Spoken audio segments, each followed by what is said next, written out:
ये जो पेट्रोल और डीजल का जो भाव है ये 10 दिन में 4 बार बढ़ा है। तो लोगों का यह कहना कि हम खाएंगे क्या, हम चलाएंगे कैसे, ये एक मुश्किल, उसको दिक्कत है। सारा दुनिया की तरफ नजर बुलाई एकदम। पिछले 3-4 साल से क्या चल रहा है।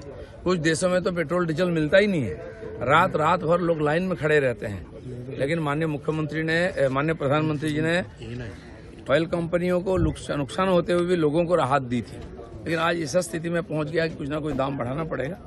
उतना ही मिनिमम बढ़ाया गया है। परिस्थिति अपने हाथ में नहीं है, पेट्रोल गैस डीजल हमारे हाथ में नहीं है, इसलिए दुनिया का साथ तालमेल रख के हम लोग चलना पड़ रहा है। परिस्थिति स्वाभाविक होगा तो पहले लोगों को ही राहत मिलेगा। लेकिन तृणमूल तो इसके बारे में बिल्कुल एंटी कैंपेन कर रहा है कि ये ऐसे कैसे सरकार। यहाँ जो एक्स्ट्रा सेस लगा हुआ है टीएमसी ने चालू किया था, और आज यहाँ की खजाना की यह हालत है कि वेतन देने के लिए, डीए देने के लिए पैसा नहीं सरकार के पास।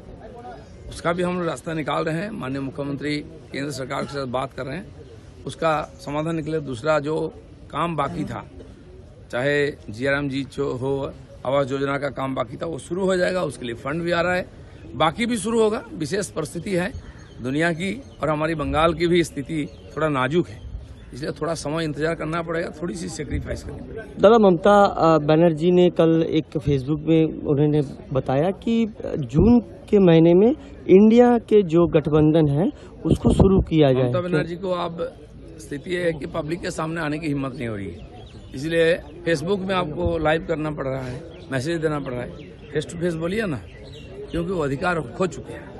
ममता बनर्जी और एक बात कहा है कि जिस तरह से घरों को डेमोलिश किया जा रहा है, हम लोग भी एक कल्याणी एक्सप्रेस किया था और 40 से ज्यादा घरों को हम लोग दूसरी जगह पे शिफ्ट करके उनको नया घर दिया गया। ऐसा कि अवैध रूप से घर बनाया था क्यों आपकी सरकार, आपके नेता, काउंसिलर, एमएलए इस पर गलत काम क्यों किया, अतिक्रमण क्यों किया सरकारी जगह पर, पब्लिक के जगह पर, और वहाँ घर बना लिए, पेट्रोल पंप बना लिए, ईंट भट्टा बना लिए। अभी हटा लो, नहीं तो सरकार मजबूर है लोगों को राहत देने के लिए, रास्ता साफ करने का हमें तो कुछ ना कुछ करना पड़ेगा। अब अभिषेक बनर्जी जो हलफनामा दिए थे इलेक्शन कमिश्नर के समय, इलेक्शन के समय, तो उसमें देखा गया था कि उन्होंने कोई बैंक अकाउंट नहीं, उनका खुद का घर कुछ नहीं है। तो जो पार्लियामेंट से सैलरी मिलती है और जो ये उनका रहन सहन, गाड़ी, मोबाइल, कपड़े, ये क्या बिना अकाउंट के चलता है क्या, उनका कैश चलता है? लोग जानते हैं यहाँ का बालू का पैसा कहाँ जाता है, कोयले का, गाय तस्करी का। ज्यादा सच्चाई मत दिखाइए, जो वास्तव वही बोलिए। आज आपका घर तोड़ रहा है तो आप क्यों लोगों के पास अपील कर रहे हैं? तो ये सारी बात ढोंग है, सब जानते थे, अब सब निकलेगा, सब सामने आएगा। फलता इलेक्शन के बाद ये भारी जो चुनाव में जो संख्या में वोट मिला है फलता के, आप लोगों के जो जीते हैं बीजेपी का विधायक, उनको प्रधानमंत्री भी दिए हैं, शुभेच्छा दिए हैं, क्या बताएंगे? फलता के जनता। एक सवाल और कि आप सोचे थे, आप तो बहुत बुजुर्ग पॉलिटिशियन है, आप सोचे थे कि 4 नंबर पे आ जाएगा पुष्पा? अगर ये चुनाव पहले से फ्री फेयर इलेक्शन होता, एसआईआर में जो नाम कट गया और नहीं रहता, तो एक ही चुनाव जो जीता था टीएमसी का, उसके बाद 2 चुनाव नहीं जीतता। सीपीएम भी इसी का आधार पर जीतता था। आज बंगाल में वास्तव चित्र फलता में दिखाई दिया, जहां पुष्पा बनता था कोई और, आज किसी को दिखाई नहीं दे रहा है।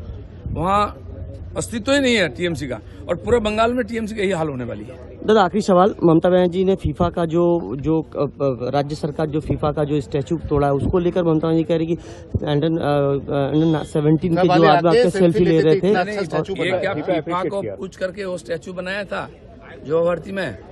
ये उनके रूल के आधार पर हुआ था कि ना उनके दिमाग में कुछ आया और लिख दिया, बना दिया?